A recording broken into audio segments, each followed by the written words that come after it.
नमस्कार, स्वागत है आपका नो योर कंपनी में। और आज हम एक बार फिर से बातचीत करेंगे जाइडस वेलनेस के सीईओ तरुण अरोड़ा से। हमने पिछली बार बात की थी तो हमने कहा था कि सेकंड पार्ट भी से बातचीत करें क्योंकि काफ़ी सारी बातचीत रह गई थी। लेकिन सबसे पहले हम देखते हैं इस वक्त की हेडलाइंस।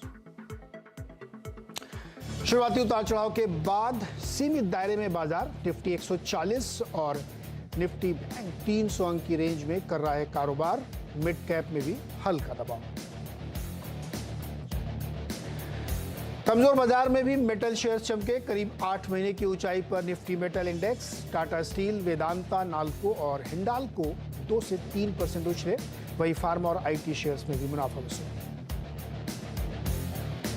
फाइनेंस शेयर्स का बाजार में आज बोलबाला। वायदा के 6 टॉप गेनर्स में से 4 फाइनेंस कंपनियों के शेयर।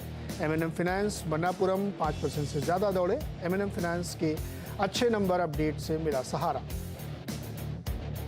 आज से शुरू हुई 3 दिन की आरबीआई एमपीसी की बैठक। बुधवार को होगा क्रेडिट पॉलिसी का ऐलान। ब्याज दरों में 25 से 35 बेसिस पॉइंट की बढ़ोतरी संभव। गुजरात विधानसभा के आखिरी चरण मतदान में प्रधानमंत्री मोदी ने डाला अपना वोट। 1 बजे तक 29% हुई voting.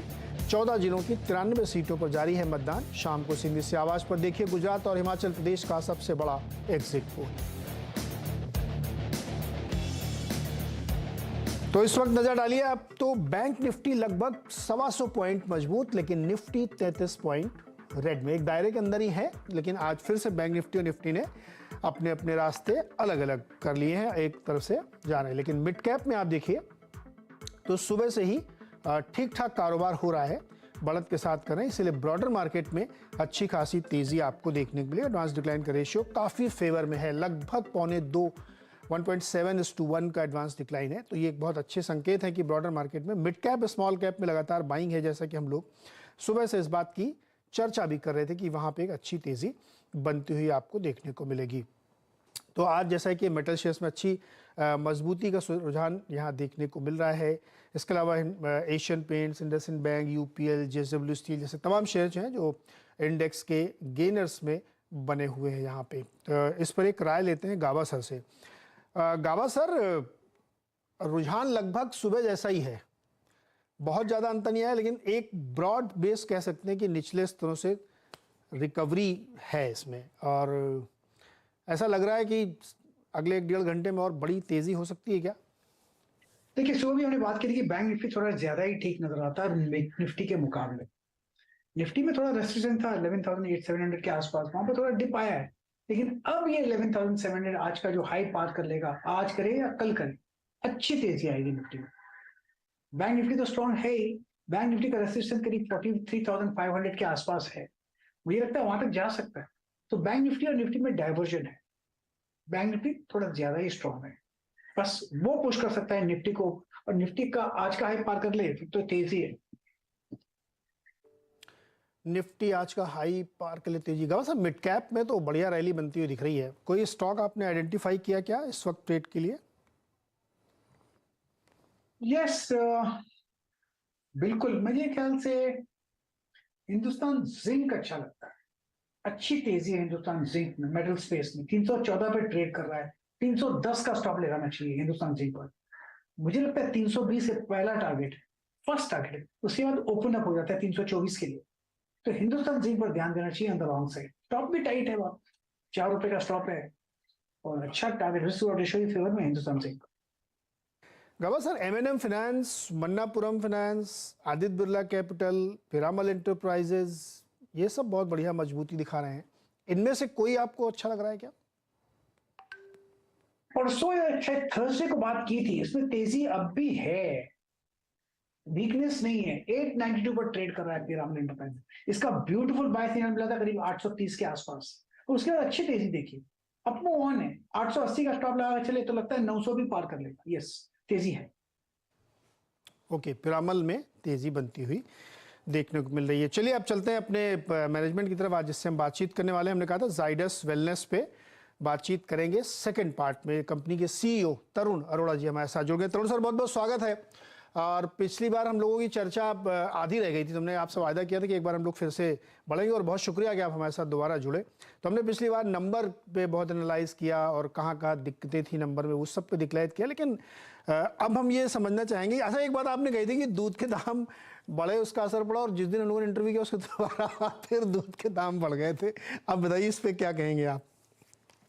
So, Neeraj ji, first of all thank you for having me on the show. आपका शो बहुत अच्छा है, काफी डेप्थ तक जाते हैं, आपकी तैयारी मेरे को दिखती है हर बारी, काफी डिटेल में होती है।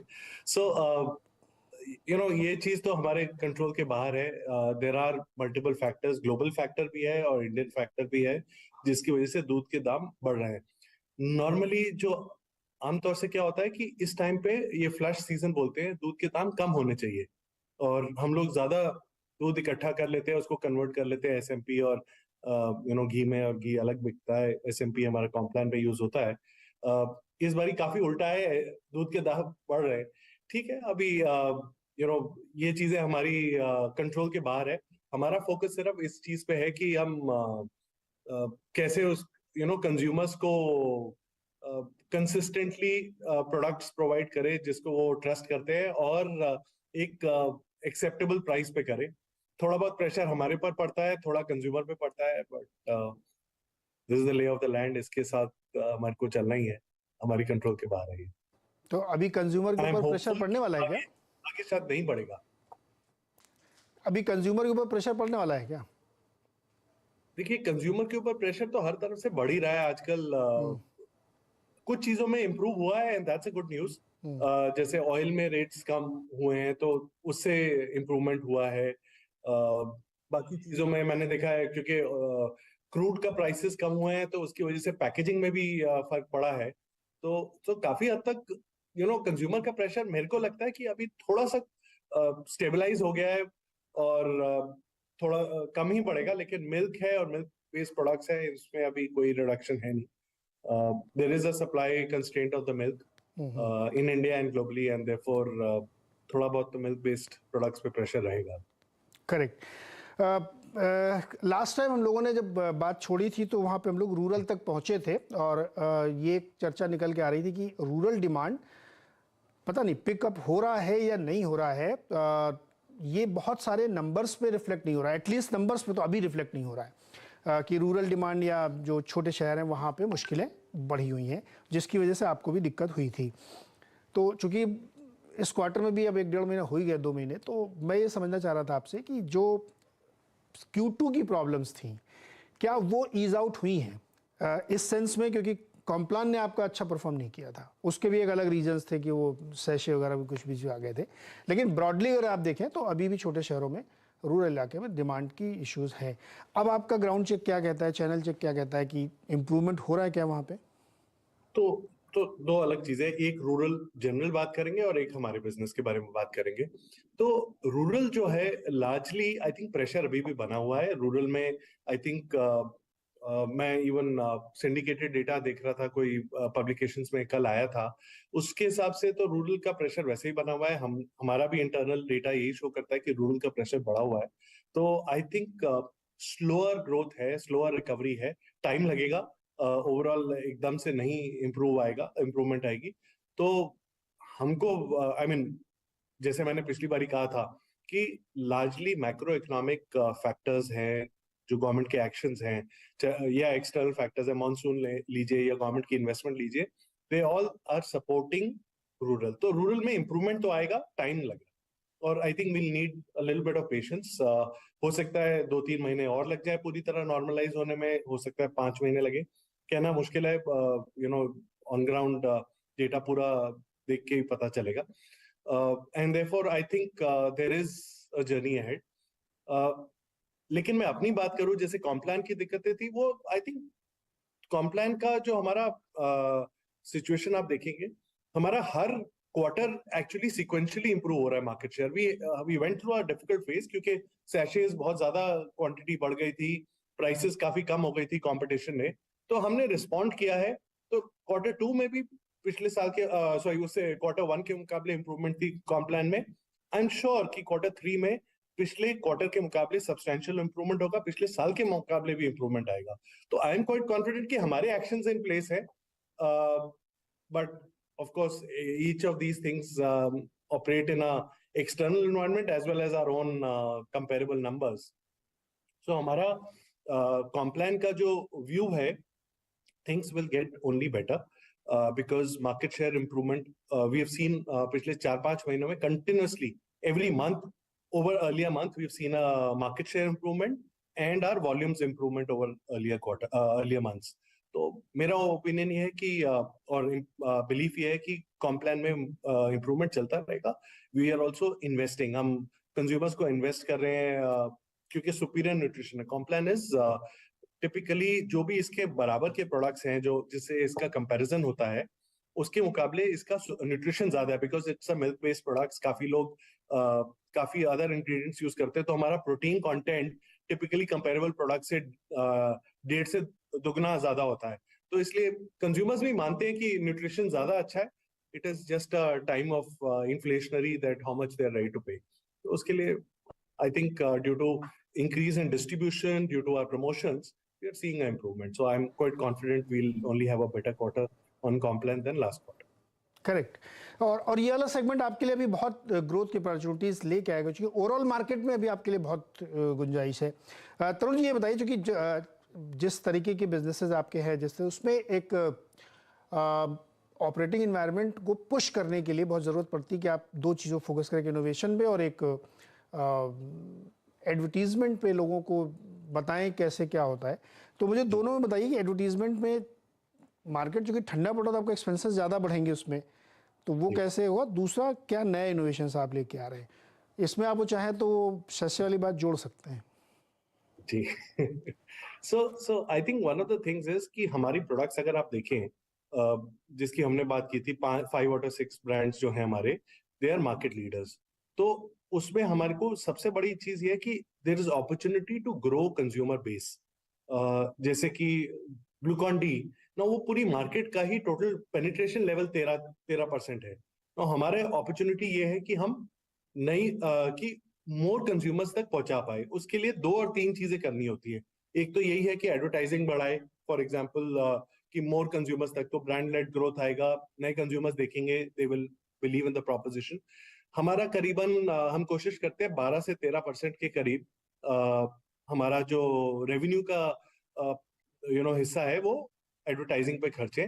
पहले खाली उस पे टीवी पे ज्यादा फोकस होता था 95%, अभी that percentage has come down. Digital पे काफी होता है क्योंकि हम एक तो शार्पर रीच कर पाते हैं कंज्यूमर्स को, दूसरा कंज्यूमर्स का भी बिहेवियर चेंज हो गया है, they are using multiple screens, तो इसलिए we use a lot of digital also. So advertising पे हमारा फोकस बड़ा रहेगा। और I will come back to this post एक और इनोवेशन के बारे में बात करके कि व्हाई इन्वेस्टमेंट ऑन एडवर्टाइजिंग हमेशा रेवेन्यू से आगे चलता रहेगा, क्योंकि हमारे को कैटेगरी ग्रो करना है। The other way to grow these categories apart from advertising is to do renovation and innovation. Renovation का मतलब ये है कि हमारे ब्रांड्स को एक नए तरीके से, मोर कंटेम्प्रेरी तरीके से प्रेजेंट करें, जैसे कि उनका क्या बिहेवियर्स चेंज हो गए हैं, क्या उनकी लाइकिंग्स चेंज हो गई हैं, तो उसके हिसाब से नया फ्लेवर है, नया फॉर्मेट है, जैसे कि sachet formats. Now those could be used. So some of those things we have experimented in the past. तो वो उसके ऊपर हम फोकस करते रहे। अब एवरीयूथ देखिए, एवरीयूथ में स्क्रब और पील ऑफ है हमारा करीबन 40% और 75%, 40 और 75% मार्केट शेयर है। नाउ एक तरफ तो अर्बन कंज्यूमर्स ही उसको और ले रहे हैं, but to go deeper down in the pops data, या फिर जब वो कभी एक बार ट्राई करना चाहते हैं तो वो सैशेस पिक करते हैं। तो सैशेस की ग्रोथ एवरीयूथ में एक डिस्प्रोपोर्शनेट लेवल पे है, तो उसको हम सपोर्ट करने के लिए काफी एडवर्टाइजिंग करते हैं और नए उसके वेरिएंट्स भी निकालते हैं। तो सिमिलरली हम बॉडी लोशन लेके आए, बिकॉज स्किन केयर में एवरीयूथ का काफी अच्छा फोकस है और काफी अच्छी एक्सेप्टेंस है। तो फेशियल स्किन केयर है, अभी बॉडी लोशंस भी लॉन्च किया है। उसमें हम देख रहे हैं कि larger PACS go in the modern trade या ऑर्गेनाइज ट्रेड, चाहे मॉडर्न ट्रेड का ई कॉमर्स का ही है, बट जो स्मॉलर पॉपुलेशन टाउन्स हैं, रूरल टाउन्स हैं, वहां पर बॉडी लोशंस स्मॉलर पैक्स काफी अच्छे चल रहे हैं। तो देयरफॉर हमारा फोकस ये है कि channel by channel product strategy है, और उसके साथ ही advertising supports that in that sense. Coming back to our favorite Glucon D which we've been talking about. तो Glucon D में हमने काफी ज्यादा रूरल ऑन ग्राउंड पे फोकस किया है, जैसे कि लोकल हार्ट्स है, बसेस पे पेंट करके वॉल पेंटिंग वगैरह. तरुण जी एक चीज बताइए, TV apart from Tarun sir, digital बहुत होता है. आप लोगों के जो डिस्ट्रीब्यूशन और एड पुश है तो है ही है, क्या इसमें रिकमेंडेशंस भी लगती है? क्योंकि बहुत सारे प्रोडक्ट आपके ओवर द काउंटर है, ओटीसी है, और कुछ ऐसे हैं जहां पे आपको लगता है कि डॉक्टर की रिकमेंडेशन जरूरी होता है, ये ऐसा आप लोगों को लगता है या आप लोग इसके लिए प्रयास भी करते हैं?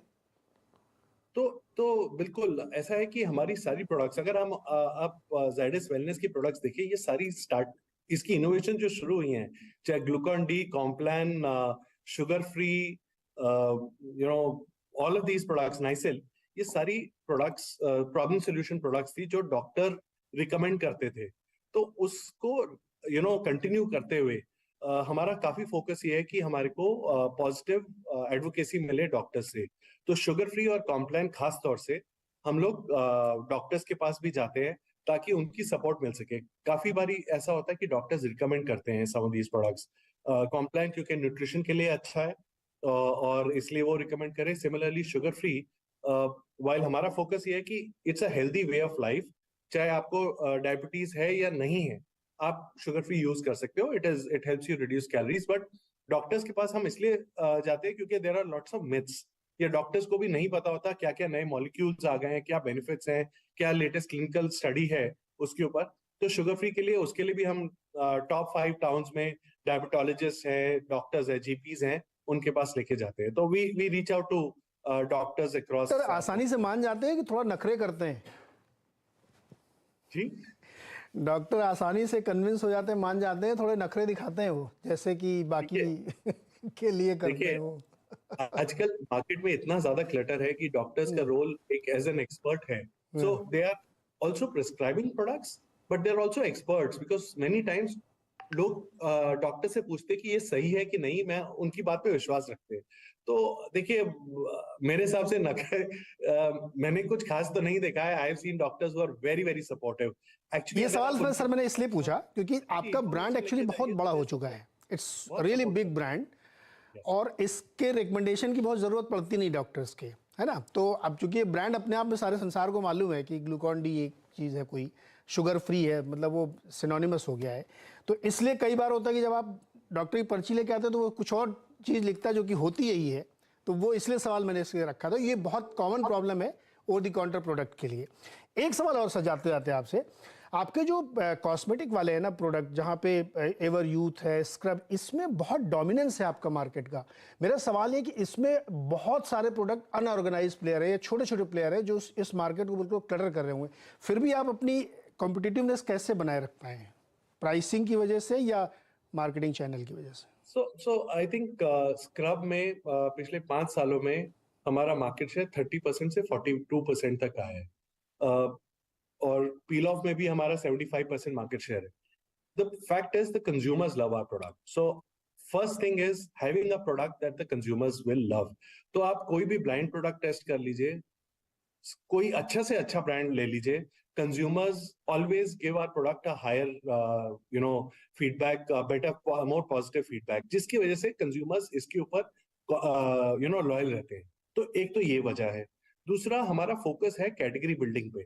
तो हमने पिछले आप 3-4 साल की एडवर्टाइजिंग देखेंगे स्क्रब के, उसमें बेनिफिट्स ऑफ स्क्रब के ऊपर फोकस किया ताकि ज्यादा से ज्यादा कंज्यूमर उसको अडॉप्ट कर सके. और तीसरी चीज जो सबसे जरूरी है कि access.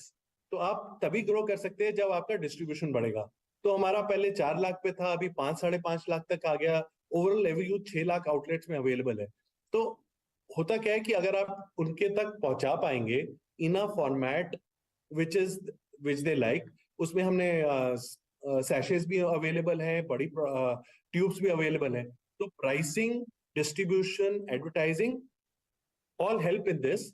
But finally what wins is a great product. अगर कंज्यूमर को प्रोडक्ट अच्छा लगा तो वो दोबारा यूज करेगा या करेगी. In fact here more ladies using it. तो a lot of women come back to our brand because उनको ये प्रोडक्ट पे काफी कॉन्फिडेंस है, वो कई और प्रोडक्ट्स यूज भी करते हैं फिर वापस आ जाते हैं, इसीलिए कि we have a great product में प्रोडक्ट। दम है। और हमारा focus on R&D, building superior products जो कंज्यूमर के लिए अच्छा है, दैट इज बिल्कुल one of the reason. Tarun sir, इसीलिए हमने इस पे 2 एपिसोड खर्च किए, क्योंकि इस पूरी कंपनी की इसलिए बात करनी चाहिए क्योंकि इसमें बहुत सारे प्रोडक्ट ऐसे हैं जो डोमिनेंस रखते हैं और वो प्रोडक्ट बिल्कुल उस चीज़ के सिनोनिमस बन गया। आप ग्लूकॉन डी अपने आप में एक नाम, बहुत ही बड़ा नाम हो गया है, तो इसलिए हमने इसको समझने की कोशिश की। पहले एपिसोड में हमने नंबर्स को बहुत समझा डिटेल में, और अब इस बार brand positioning, direct market channel और क्या नए इनोवेशंस कंपनी कर रही है। सर बहुत बहुत शुक्रिया हमारे साथ जुड़ने के लिए और विस्तार से इस कंपनी के बारे में समझाने के लिए। मेरे ख्याल में शायद KYC में पहली कंपनी जिसको हमने 2 एपिसोड में कंप्लीट किया है। तो जाइडस वेलनेस की ये कहानी हमने सुनाई आपको। बहुत बहुत शुक्रिया सर आपकी, thank you so much. Thank you. छोटा सा एक ब्रेक लेते हैं, ब्रेक के बाद कुछ मार्केट की चर्चा।